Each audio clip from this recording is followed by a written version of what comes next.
तो पर्सनालिटी ऐसी होनी चाहिए कि सामने वाला अट्रैक्ट हो जाए, आपके अंदर से पॉजिटिविटी आनी चाहिए। जो कहते हैं ना आजकल वाइब्स, किसी के अंदर से पॉजिटिव वाइब्स आनी चाहिए, तो ही आप उसके साथ बैठेंगे, उसके साथ बातचीत करेंगे, उसके साथ सहकार कर सकेंगे। लेकिन किसी के भी चेहरे पे पॉजिटिविटी नहीं दिख रही है, बहुत परेशान है। अगर आपसे पूछें हम तो आप बहुत परेशान होंगे, आपके मन में कुछ और चल रहा था कि मेरी फला परेशानी है, फला घर जाना है, ये करना है, उसको ये नहीं दिए, उसका वैसा है वैसा है, सबके मन में ये चल रहा है, अपनी अपनी परेशानी से सब जूझ रहे हैं, है कि नहीं। लेकिन ये परेशानी आती जाएंगी, जाती रहेंगी, और उस समय बाद आप इन परेशानियों को सोचेंगे ना तो आपको हंसी आएगी, क्या फालतू चीज़ों पे हम परेशान हो रहे थे, क्योंकि आगे बड़ी परेशानियाँ आने वाली हैं। तो उन बड़ी परेशानियों का सामना कैसे करना है, मन को मजबूत करके। अभी कुछ चीज़ें हम बताएंगे कि मन को मजबूत करने से क्या फ़ायदा होता है। अपने आप को मजबूत करना है, ये है लक्ष्य, क्योंकि परेशानियां तो आती रहेंगी, उसका सामना तो हमको करना ही है। तो कैसे करना। अच्छा, आप लोग का कई बार होता है कि कठिन परिस्थितियां आती हैं और लोग उसमें बिखर जाते हैं, और कई कठिन परिस्थितियां होती हैं कि लोग उसमें निखर जाते हैं। आप रोज़ देखते होंगे कि IAS बन गया एक रिक्शा वाला का लड़का, इस तरह की न्यूज़ आती होंगी। आर्थिक अभाव होने के बावजूद भी जो है उसकी माँ है, काम करती है घर घर, उसके बच्चे IAS IPS या कुछ अच्छी इंजीनियरिंग की परीक्षा में कहीं डॉक्टर बन गए, कुछ भी हो गया। तो विषम परिस्थितियों में भी कुछ लोग निखर जाते हैं और कुछ लोग बिखर जाते हैं, आपने हमेशा सुना होगा। तो इन परिस्थितियों के लिए खुद को तैयारी करना होगा। आपके यहाँ भी ये परिस्थिति आ सकती है। आपके साथ क्या परिस्थिति हो सकती है, क्या बीमार है, आपको घर की जिम्मेदारी संभालनी है, आपके माँ बाप से भी नहीं बनती होगी। कई बार होता होगा कि माँ बाप आपसे बात नहीं करते होंगे, भाई बहन आपसे बात नहीं करते होंगे, आपको अकेलापन फील होता होगा।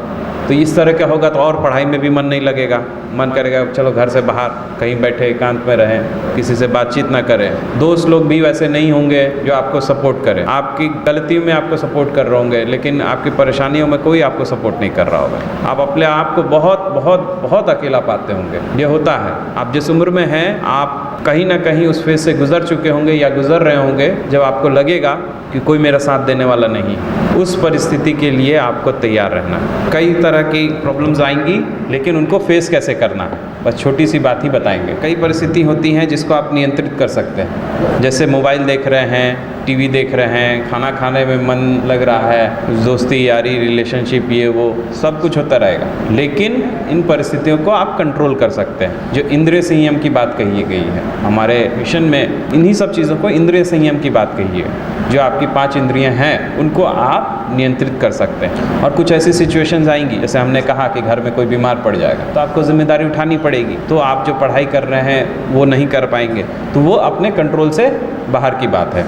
जैसे आपको हो सकता है घर में खाना बनाना पड़ जाए, हो सकता है अगर बीमार है आपको मेडिकल ट्रीटमेंट के लिए कोई बाहर लेके जाना पड़े, तो ये सारी स्थिति हो सकती है आपके साथ। मन को मजबूत करने के लिए क्या करना है, आपको एक प्रॉब्लम्स की लिस्ट बना लेनी है कि मेरे ये प्रॉब्लम्स हैं, और खुद से सॉल्यूशंस की लिस्ट बना लेनी है कि मेरे ये सॉल्यूशंस हैं। आप करके देखिए, बहुत फालतू सा आपको ये एक्सरसाइज लगेगा कि भैया क्या बोल रहे हैं, बकवास सा चीज़ है।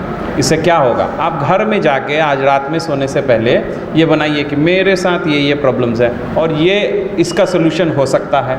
अपने से सोचिए और एक काम कीजिए, जो प्रॉब्लम्स वाली लिस्ट है ना उसको अच्छे मन से स्वीकार लीजिए कि भैया ये तो प्रॉब्लम है मेरे लाइफ में, ये प्रॉब्लम जाए ना जाए हमको नहीं पता, जा सकता है या नहीं जा सकता। बहुत बकवास सा आपको एक्सरसाइज लगेगा जो हम करवा रहे हैं या करवाना चाहते हैं। और फिर आप अपना टोटल जो ध्यान है ना, टोटल एनर्जी है ना, टोटल स्किल्स जो है उस सॉल्यूशंस पे डाल दीजिए। ये सॉल्यूशन है इसका, हमको ये करना है। आप केवल और केवल इतना ही काम करेंगे ना, आपके सारे प्रॉब्लम्स खत्म हो जाएंगे। खुश रहना है, स्वस्थ रहना है, ये 2 बात करिए, लाइफ में पॉजिटिविटी आएगी। पॉजिटिविटी आएगी, आपका सारा काम बनता चला जाएगा। ठीक है, तो ये एक्सरसाइज आप करके देखिए।